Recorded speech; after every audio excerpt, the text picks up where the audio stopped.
now this is great because you're healthy and you can look forward to seeing the new Ottawa Arena. Yeah, there's a real buzz around town. Like, I guess there's a slight divide. Some people who live in the West End aren't happy about having to go downtown, but I find it hard to come up with a logical argument against refurbishing the downtown and revitalizing and having the rink in an area where you can help all the businesses. And I don't mind the old arena. I have no problem. I live in the West End, so for me to hop onto the 417 and get there, it takes me 15 minutes. And I've never found getting out of the arena. Maybe one time I had a tough time getting out of the parking lot, but I've probably been to 30 or 40 games, and the 1 out of 40 is not bad odds. But I'm kind of excited about the new rink. What are you hearing for a timeline? I'm thinking a couple of years. I bet. I don't follow this closely. It's got to be more than that. It's got to be more than that. Because they have to. The environmental testing and the environmental work on that land is going to take a couple of years before they can dig the hole. So it's going to take a while. For sure. More excitement about the arena or about the team, Mike? Hard to say. The local media is always encouraged. They get a new fourth line left winger and every problem in the world has been solved. That's and boo-boo. They're now going to whip everybody in the first 3 rounds and go to the Stanley Cup final. But I think Travis Green has the team moving in the right direction. I was very impressed with what he accomplished in 1 year. You hear them speak on the radio, and boy, if they just won Game 6, they definitely would have won Game 7. And I'm going, what are you talking about? I don't know how they come to that conclusion, but I think they're moving in the right direction. I think they oversell some of their players. At the same time, I don't think they got the goaltending across the board that they expected last year. He was good when he was playing, but there was so hit and miss. If Linus is what we truly expect, I think they're in really good shape. Yeah, I mean, so much comes down to goaltending too. But I look at like a guy like Stutzle. I really like this kid. I think he's got more to show us, but they talk about him now like he's among the elite. Now, I don't see that. I think he has the potential to join the elite, but he's been in the league for a number of years now, and I don't think he's creeping towards being a top 10 player in the league. So what's his high end? What's his top end? He's clearly a first line player, but when you rank all the first line players, I think he's in the bottom half of the league. So there's a guy that they're counting on to take them to the next level, and I'll believe it when I see it. See, I think Tim Stutzle is the unfortunate victim of being compared to the other great German in the league. I think there's been so many comparisons over the last 3 or 4 years to saying, well, he's the next Leon Draisaitl. Well, you know what? There isn't another Leon Draisaitl. No. And Stutzle can play the game, can shoot the puck, can pass, but he's not at that level. And that I think the expectation just might be too much for him. Yeah, I watch a lot of their games, and what I see in his game, well, first of all, he gets frustrated easily. So that has to change for him to take the next step. He's got to settle down and stop beating himself up when things don't go his way. And then I think his consistency has to emerge for him to be a top flight player. When he's good, he's really good, and he shows you flashes of brilliance. And then he might go 2 or 3 games where he's just okay. So, and I'm not picking on him. I'm just saying, if he's going to be one of your go-to guys, he's got to show a little bit more consistency. How do the Ottawa Senators go from trying to make the playoffs to challenging for an Eastern Conference title? What do you think that they would need?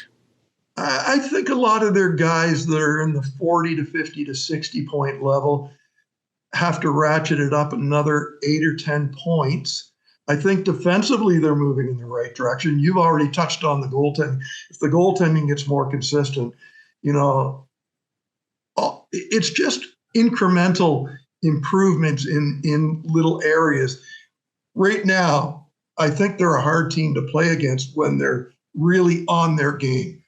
They can be tough.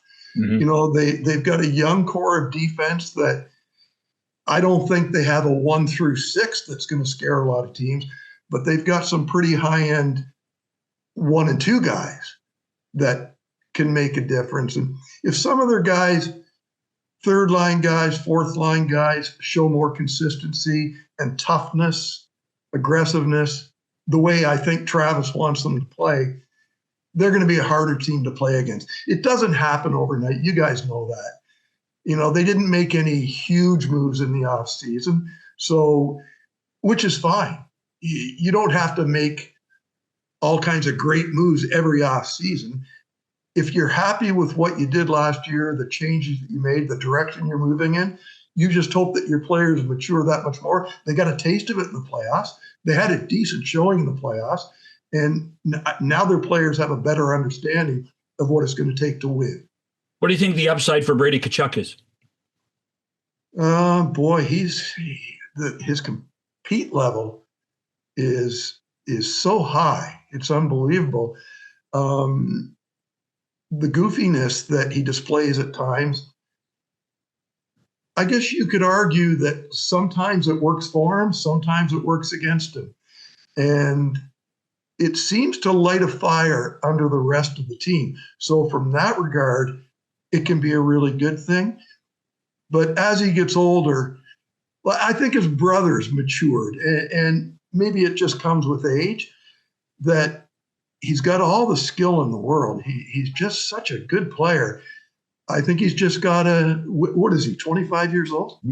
He's just got to mature a little bit. I think success calms that. Yeah, and that's what's happened with Matthew, and that's what's happening with Brady. Yeah. And, he's seen his brother lift the cup twice now. So I'm sure during his alone time when he's evaluating his own career, it's got to flash in his mind, what does my brother do that I'm not doing? Because I think they are comparable players. Quite frankly, I think Brady's better. Yeah, he might have a higher end. You're right. And so if he's evaluating himself, what can I do a little differently? And maybe it's not getting goofy when the pressure is on. Maybe it's showing that. Look at Messier. When Mess was young, he was just a wild man. As he got older, he knew when to turn it on and when to turn it off. And he understood the value of his leadership.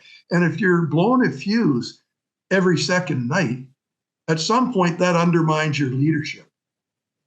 A couple of guys that live in the province of Ontario. I'm curious, what's the feeling about the comparable between the Toronto Maple Leafs and the Ottawa Senators? Shanny, start with you, and Brophy chime in on that.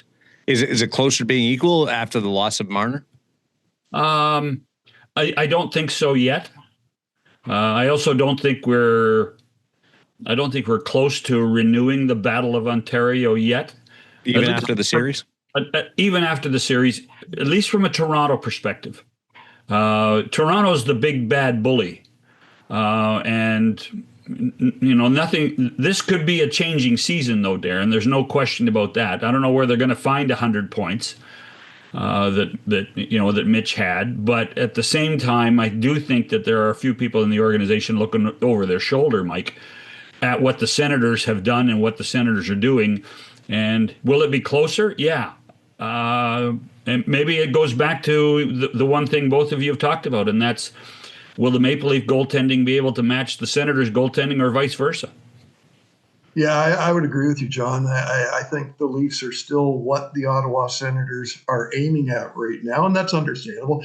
For me, the big question mark is the Maple Leafs, and what are they going to be like as a team this year? And quite frankly, there's so much talk about Marner, so much talk about the goaltending.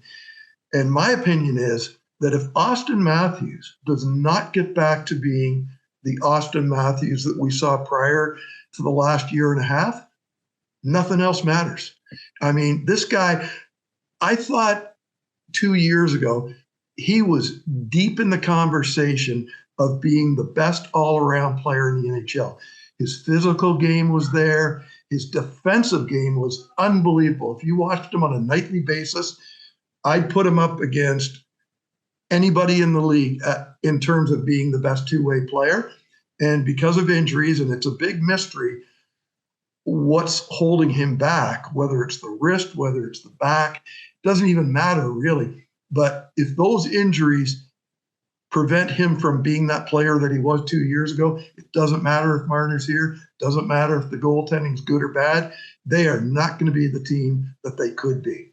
So I think everything revolves around Auston Matthews.